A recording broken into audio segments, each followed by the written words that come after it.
నమస్తే అండి. మీ పేరు? సీన్ అండి. సీని గారు. ఐరన్ సీన్ అండి. ఎమ్మెల్యే తెలుసు. చంద్రబాబు నాయుడు వచ్చి 5 నెలలు అవుతుంది కదా, ఎలా ఉందంటారు ఇప్పుడు వరకు? ఎమ్మెల్యే వచ్చింది. ఎమ్మెల్యే గారి ప్రభుత్వం మంచిదే. ఉమ్, ఆయన అప్పుడు పెట్టిన ఇసుక ప్రియేటెడ్. ఉమ్, కానీ మాకు పింఛన్లు 50 సంవత్సరాలు పింఛన్ రాపోవటం పెట్టైనా ఉమ్. మరి కొత్త పింఛన్లు రాస్తానన్నారు 50 సంవత్సరాలకి, ఇంకా రాయట్లేదు అంటారా? రాలేదండి. అడిగారా మరి మీరు? అడిగితే ఎవరి దగ్గర అయితే ఉండే చెప్పాలి కదా ఆయన. అంటే సచివాలయం కానీ ఇల్లు అడిగి ఎలాగ జరుగుతుంది ఏంటని? ఇవాళ 15 చేసింది. సచివాలయకి వెళ్ళి అడుగుతూ ఉంటే ఒక విషయం ఉండదండి. మనం అంతకుండా వెళ్ళాం. ఉమ్, ఉమ్, వెళ్ళినప్పుడు ఉమ్. అతను చేసిన పని అతను చేసుకోవాలి. ఓకే. ఎవరో సీఎం గారు చేసుకున్నప్పుడు అది మంచి పని. ఇప్పుడు మన పింఛన్ కావాలో మనం అడుగుతలేదు. అవును, ఆయన ఇస్తానన్నారు. ఆయన ఇస్తాను 50 సంవత్సరాలుగా పింఛన్ ఇస్తున్నాడు కాబట్టి మనం మాడుతున్నామండి. సో దానికి ఇంకా ఏమి లేదంటారు జవాబు? సీఎం గారు నా ఓటే. ఓకే. నేను ఎప్పుడు సీఎం గారు మంచిని, ఉమ్, ఉమ్, సత్యనారాయణ మంచిని. ఉమ్, ఉమ్. నాకు తెలియదు నేను టీడీపీ ఇప్పుడు. ఓకే.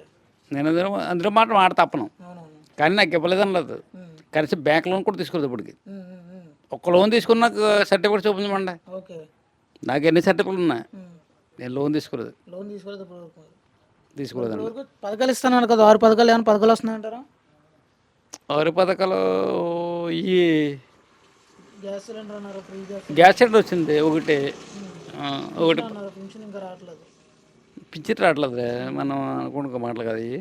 ఉమ్, అలా కదమ్మా. ఇప్పుడు మనం చెప్పుకున్నా చేసినా ఉమ్, వాళ్ళ చేయాలి కదా. వాళ్ళ బాధ్యత వాళ్ళకు ఉండదు కదా. మనం అడగకూడదు. అది మనకు కావాలంటే ఒకటి చేస్తాక 10 చేయాలంటే వీళ్ళు చేయాలి అతను. మరి రైతు భరోసా అన్నారు, రైతు భరోసా ఏమైనా వచ్చిందంటారా? రైతు భరోసా ఎవరు రాలేదండి. ఇంకా రాలేదు రైతు భరోసా. మహిళలకు ఇస్తానన్న ప్రతి మహిళకు 1500 అన్నారు.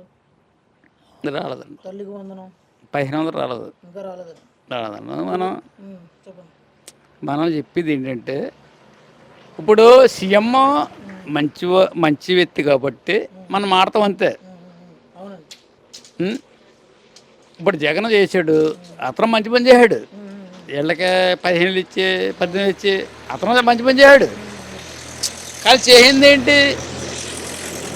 మన డబ్బే మనకే. మన డబ్బే నూనె ప్యాకెట్ ఇప్పుడు అందింది 120 రూపాయలు అమ్ముతారు. 150 రూపాయల దగ్గరికి ఉంది. ఇప్పుడు దీనివల్ల మనకి ఏంటి కలిసి వచ్చింది? మనకి 1000 ఇస్తే ఇంకో 1000 పోతుంది. మరి చంద్రబాబు నాయుడు వచ్చాక సరుకుల రేట్లు తగ్గిస్తున్నాడు కదా, నిత్యావసర సరుకుల రేట్లు ఏమైనా తగ్గినాయి అంటారా? బాబుగా తగ్గిందట. చంద్రబాబు గారు అసలు మాకు కట్టకూడదు.